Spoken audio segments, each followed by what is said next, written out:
ہم یہ سمجھتے ہیں کہ جو کچھ بچے کلاس روم میں دیکھتے اور سیکھتے ہیں وہ صرف ان کے گریڈز پر اثر انداز نہیں ہوتا، بلکہ آگے چل کر ان کی سوچ، رویے اور پورے معاشرے پر بھی اثر انداز ہوتا ہے۔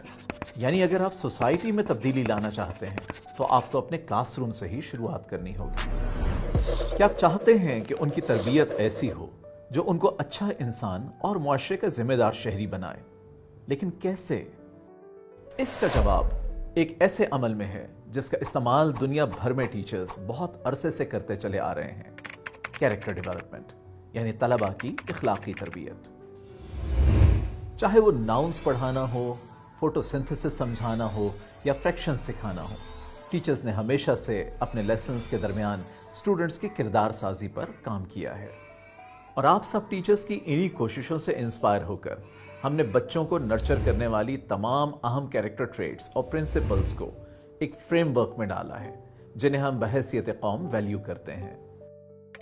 کیریکٹر ڈیولپمنٹ ایجوکیشن کی اس گائیڈ میں ہم سیکھیں گے کیریکٹر ایجوکیشن کے بنیادی اصول، کیریکٹر ایجوکیشن کے مختلف فریم ورکس اور ان فریم ورکس کو کلاس روم میں امپلیمنٹ کرنے کے لیے پریکٹیکل ٹیچنگ اسٹریٹجیز، اور اس کے ساتھ ساتھ نبی کریم صلی اللہ علیہ وآلہ وسلم کی ٹیچنگ میتھڈالوجی، اور سب سے آخر میں اپنے طلباء کی کیریکٹر ڈیولپمنٹ کو اسیس کرنے کے طریقے۔ آپ کے خیال میں اخلاقی تربیت کا کیا مطلب ہے؟ اگر آپ کو لگتا ہے کہ اس کا مطلب صرف صحیح اور غلط سکھانے تک محدود ہے تو ایک بار پھر سوچیں، کیونکہ کیریکٹر ڈیولپمنٹ ایجوکیشن صرف صحیح اور غلط تک محدود نہیں، بلکہ یہ تو طلباء کی صلاحیت بڑھانے کا ایک طریقہ ہے تاکہ نہ صرف وہ صحیح غلط میں فرق کر سکیں، ایتھیکل ڈیسیژنز لے سکیں، بلکہ ایمپتھی ڈیولپ کر سکیں تاکہ اپنے ارد گرد ہر انسان، ہر جانور اور ہر جاندار کا احساس کر سکیں اور سوسائٹی میں پازیٹیو طور پر کنٹریبیوٹ کر سکیں۔ ریسرچ سے یہ ثابت ہوتا ہے کہ جو اسٹوڈنٹس کیریکٹر ایجوکیشن ریسیو کرتے ہیں ان کی ایکیڈیمک پرفارمنس بہتر ہوتی ہے اور ان کا سوشل بیہیویئر بھی امپروو ہوتا ہے۔ یہ اسٹوڈنٹس کو ایک اسٹرانگ مورل کمپس ڈیولپ کرنے، پازیٹیو ریلیشن شپس بنانے اور کمیونٹی اور رسپانسبلٹی کا احساس پیدا کرنے میں مدد دیتی ہے۔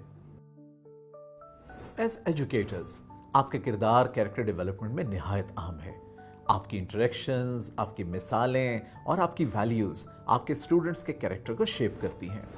کیریکٹر ایجوکیشن پہ کام کرنے سے آپ نہ صرف اپنے اسٹوڈنٹس کا بیہیویئر اور پرفارمنس بہتر کر سکتے ہیں بلکہ ان کی زندگیاں اور مستقبل دونوں سنوار سکتے ہیں۔ آئیں ایک فرضی اسکول کی مثال لیتے ہیں، امید اسکول، جہاں استاد نہ صرف کتابی سبق پڑھاتے ہیں بلکہ جب جب موقع ملے طلباء کے کردار کو بھی سنوارتے ہیں۔ جیسے سائنس کی کلاس میں مس یاسمین جب فوٹو سنتھسس پڑھاتی ہیں تو وہ طلباء کو نہ صرف یہ بتاتی ہیں کہ پودے روشنی سے اپنا کھانا خود بناتے ہیں جو ان کی سیلف سفیشنسی کو ظاہر کرتا ہے، بلکہ یہ بھی بتاتی ہیں کہ ہم سب کو بھی پودوں کی طرح اپنے کام خود کرنے چاہیے۔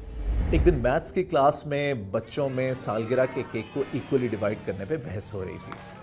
احمد صاحب نے انہیں فریکشنز کا استعمال سکھایا تاکہ کیک کو برابر حصوں میں تقسیم کیا جا سکے۔ یوں فریکشنز پڑھانے کے ساتھ ساتھ انہوں نے بچوں کو انصاف اور شیئرنگ کا سبق بھی دیا۔ آج ہم نے جانا کہ کیریکٹر ایجوکیشن یعنی اخلاقی تربیت طلباء کو ایک اسٹرانگ مورل کمپس ڈیولپ کرنے میں، ایکیڈیمک پرفارمنس بہتر بنانے میں، پازیٹیو ریلیشن شپس قائم کرنے میں اور کمیونٹی اور رسپانسبلٹی کا احساس دلانے میں مدد دیتی ہے۔ اب وقت ہے کہ آپ بھی غور کریں کہ آپ اپنے کلاس روم میں کیریکٹر ایجوکیشن پر کس طرح کام کرتے ہیں، کیونکہ کیریکٹر ایجوکیشن کے ذریعے ہم اپنے اسٹوڈنٹس کی تعلیم اور تربیت دونوں یقینی بنا سکتے ہیں۔ ملتے ہیں اگلی ویڈیو میں جہاں ہم کیریکٹر ایجوکیشن کے فریم ورکس کو اور تفصیل سے دیکھیں گے۔ تب تک کے لیے اللہ حافظ۔